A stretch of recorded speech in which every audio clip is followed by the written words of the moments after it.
Today, we have strategies to use with dual language learners. Bilingualism in children is a fascinating and complex developmental process that involves the acquisition and use of two or more languages. It is a dynamic journey marked by different stages and challenges as children navigate the complexities of multiple linguistic systems. Understanding these stages and implementing effective strategies for working with dual language learners is essential for educators, parents, and caregivers, as it not only promotes linguistic diversity, but also enhances cognitive and sociocultural development. In this exploration, we will discuss the strategies and best practices for supporting the growth and the flourishing of dual language learners. To talk about this topic, we have Kaki, Myra, Talula, and Meijin. Kaki is going to show us the use of learners' previous knowledge to promote bilingualism. Hi everyone, this is Kaki. One of the strategies that my group got is use learners' previous knowledge. This strategy is appropriate for preschoolers and school age children. It applies to students who are at their observational and listening stage, telegraphic and formulaic stage, and fluid stage as well too.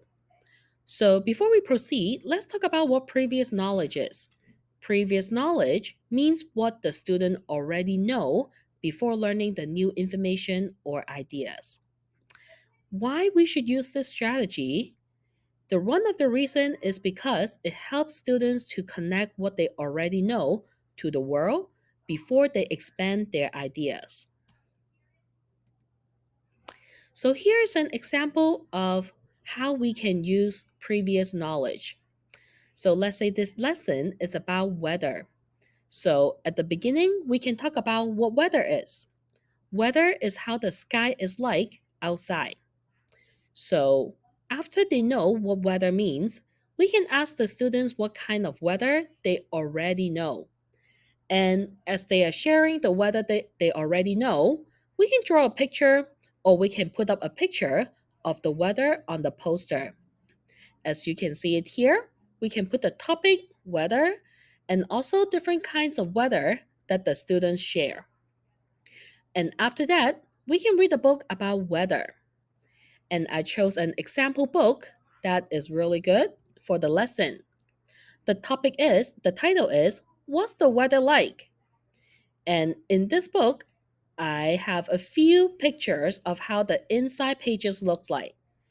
It is sunny. The sun is shining.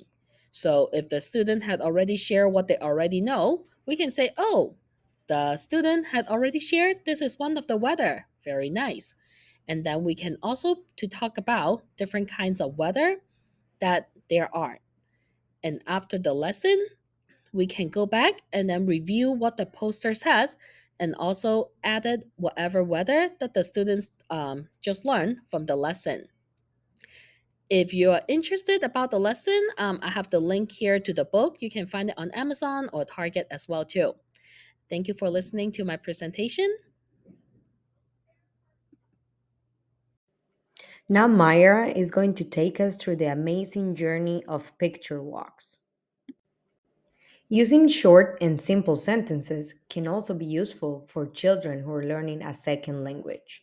Hello, everybody. Today, I'm going to be talking about the strategy of using short, simple sentences. I found it is most suitable for preschoolers and school-age children, early school-age children, operating in the observational and listening stages. I found that it allows students to focus on main ideas, repetition, and full understanding before bringing in more complex things. 3 to 5 word sentences, sometimes more, sometimes less, to describe actions, objects, feelings, things like that. It's a great way to teach themes, patterns, and vocabulary. This is a book I actually remember from my childhood. Fat Cat Sat on a Mat. It goes throughout using different rhyming, different themes, but all within the same kind of repetition and utilizing of this sentence, this sentence, this sentence. So then we go over to utilizing short and simple sentences and how you can use them in a classroom setting. I decided to talk about weather to stay in theme with the rest of my group. So in this case, I have just a couple example sentences of how to describe weather. It is raining. It is sunny. I like the rain. It is raining hard. I do not like the wind. I do like the clouds. And I found that these little boards right here, the weather is snowy, the weather is sunny with the pointers, is a really good way to incorporate repetition, short sentences, simple sentences where you can switch out key vocab words in order for children to kind of understand what is being told to them. I always find visuals is very important and useful. So as Kaki went over in her section utilizing learners' previous knowledge, that kind of comes into this as well, where we'll take pictures or things that they recognize and create short, simple sentences out of them to fully help them understand their vocabulary. It helps with grammar. So I went to the beach, we went to the beach, etc. Like being able to switch out different methods and ways of speaking.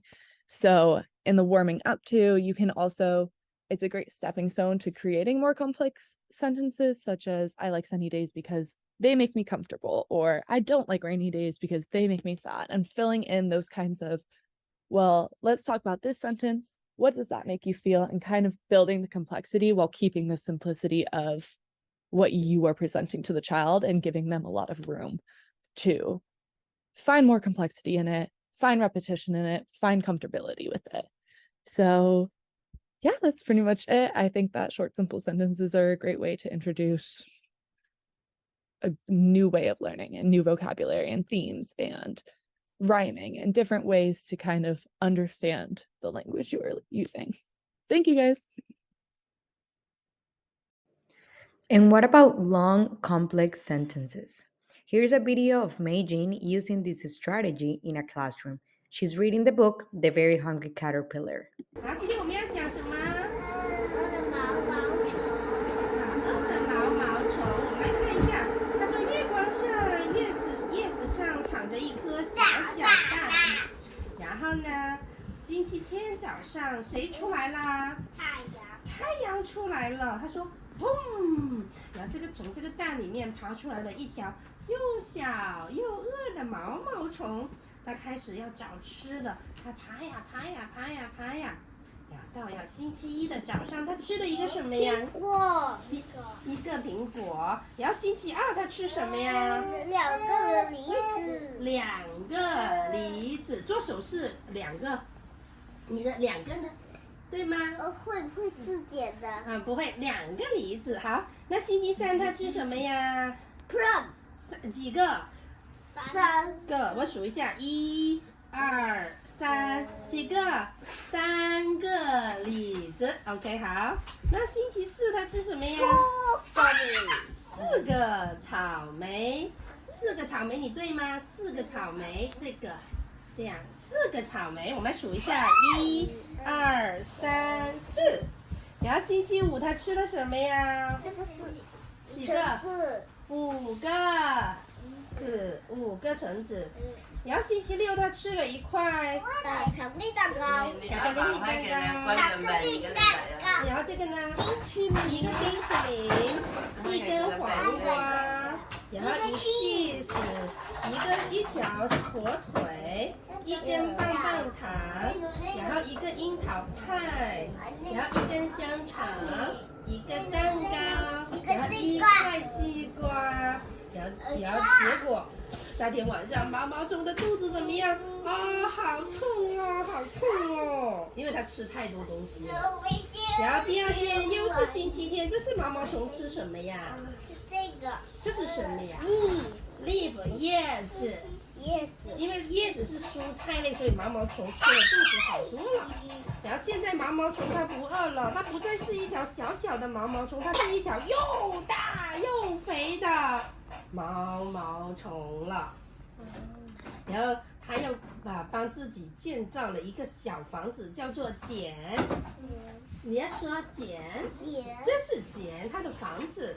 然后它把自己包在了里面。然后呢，它在里面待了2个多星期，然后咬了一个小洞，变成了一只大蝴蝶，大蝴蝶，大蝴蝶。哇！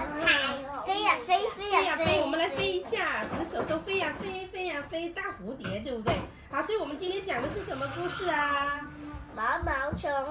怎么样的毛毛虫？好饿的毛毛虫。耶，我们今天讲的是什么？好饿的毛毛虫。好了，姐姐可以了。